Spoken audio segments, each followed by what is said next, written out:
Welcome to another episode of the Oddity Critics.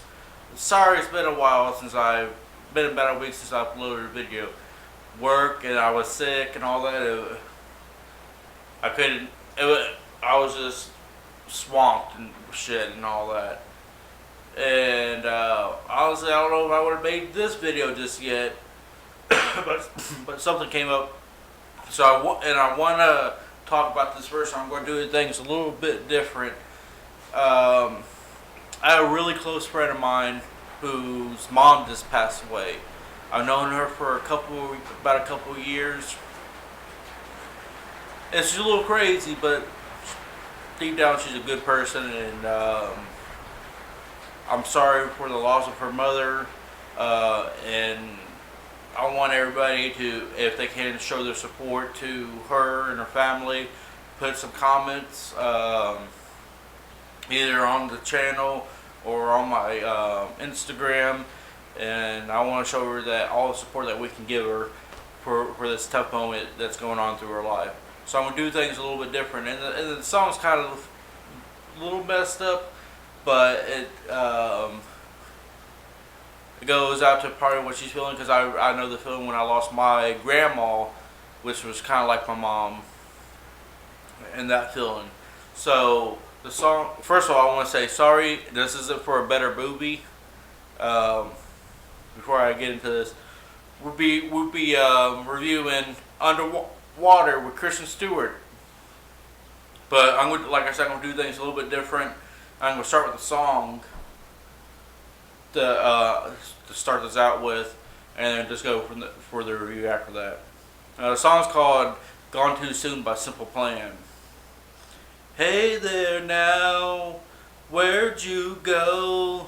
You left me here so unexpected. You changed my life, I hope you know, 'cause now I'm lost, so unprotected.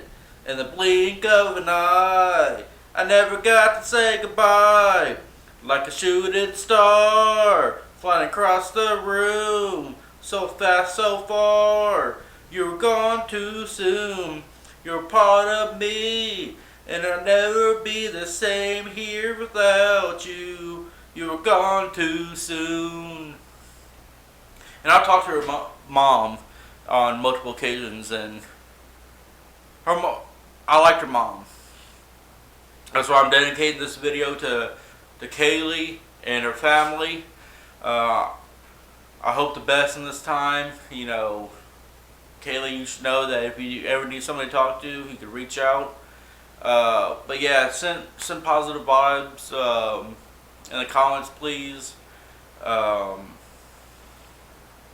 anyway, let's get to this review. So, Underwater. January for a horror movie is kind of like taking out the trash. You know, you don't want to lose money because all these other big movies that people are going to go see your movie. That's usually what January is.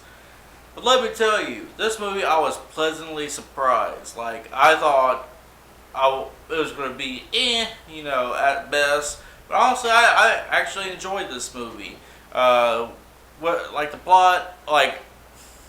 plot wasn't the best, but the idea was pretty awesome to me. Started off, like, within 5 minutes, it's already starting off. That's why, like, it was like, bam, like, just got you right into it. You didn't really, worried about character development through the movie, instead of, like, establishing character development for the first 30 minutes, and then people start getting killed off, kind of thing. No, it was more like, okay, we're going to set this up, and then throughout the story, you're going to learn who these people are, or a little bit about them and all that. Now, I will say, like, Kristen Stewart, I wasn't a big fan of her back in the day, but now, you know, honestly, I'm changing my idea about her. Like, honestly, she has become one of the better actresses, I gotta say. Like, yeah, I even liked her in Charlie's Angels. I thought she was pretty good in that. She's become, she did a total 180 of being like Bella or whatever from Twilight to who she is now. and I think she's trying to shake that off, kind of like Robert Pattinson. And that's what I really like about them, that they're kind of, those two really don't want to be known for Twilight anymore. They want to be known for what they can bring to the surface of acting and all that. So I really enjoyed her acting. But the person who stole the movie to me is T.J. Miller. And before I talk about him more, I'm gonna give an overall score instead of 3 different scores, because all this I feel like, so I can get right into some of the spoilers, and this won't be a super long video. So I honestly will give this like a 7.25. I mean, didn't break any new boundaries besides where the story took place.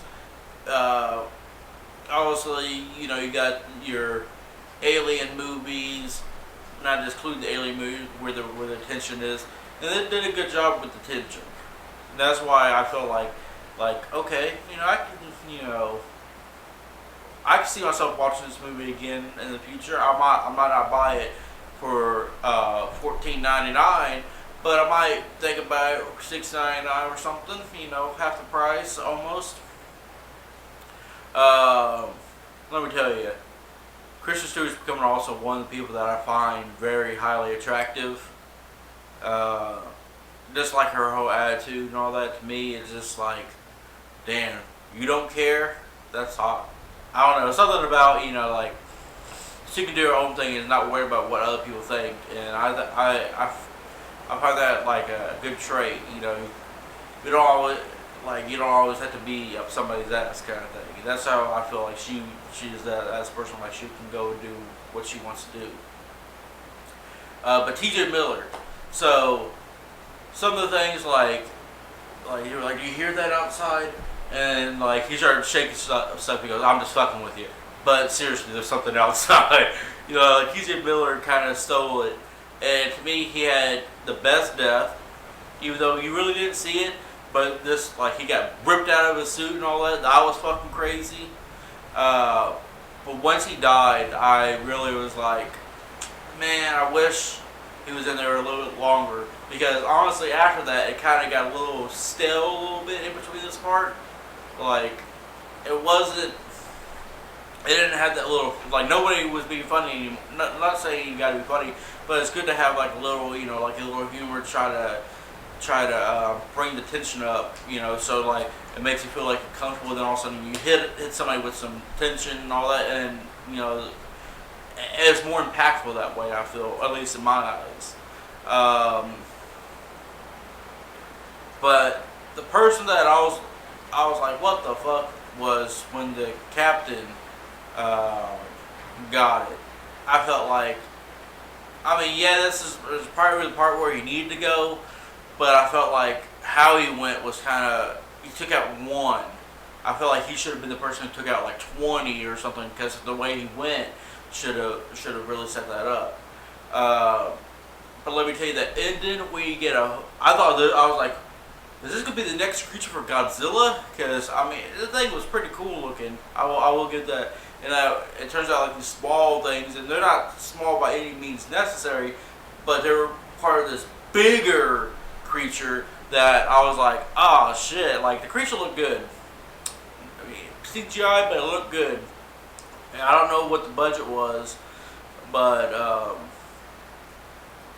you can tell that the person that they got to design the creature knew what they were doing. Now the only other part I really had was like how the water looked at that point. When they were walking over the surface, I felt like it looked a little too much CGI, like you could tell that it wasn't underwater and all that. I think that kind of took away from it. And then also when Kristen Stewart got separated from all that, I kind of hated that part. Like, yeah, we got the captain's little background after his death, that his daughter's been dead this whole time, and I was like, oh shit, he was ready to go pretty much. So it made everything understandable. But I felt like that whole thing, and then her walking back, trying to find people, I felt like that. I was like, this is the part that kind of bored me. Everything up to that was alright. And this little piece, and I don't know what I would have liked better if people survived or people didn't survive, to be honest, because it'd been cool, like, last minute sacrifice so nobody knows the heroic thing you did, but you saved a lot of people's lives.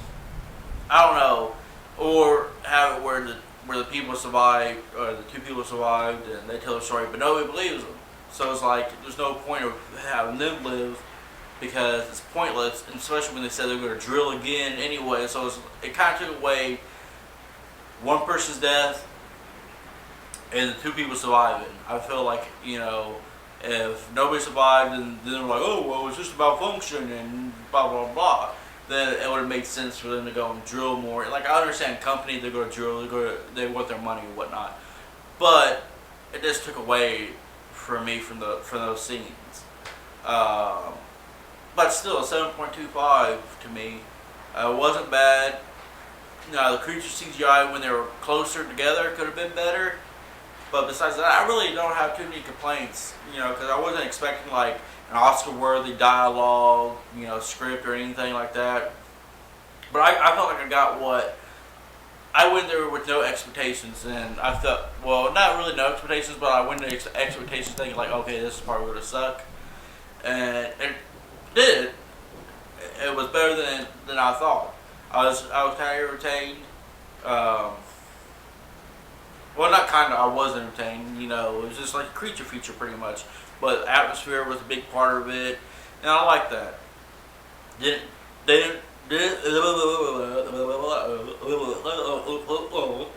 didn't try to overdo themselves by making too much talking, not enough action. It's just right in the middle of that. I felt like it's definitely worth the movie to go check out, and I recommend it. This is a watch and not a pass. With that being said, thank you for tuning in for another episode. Don't forget to like, share, subscribe. Don't forget to send positive vibes to Kaleigh. My next video will be 1917, and stay tuned for that because I'm excited. And you guys, stay classy.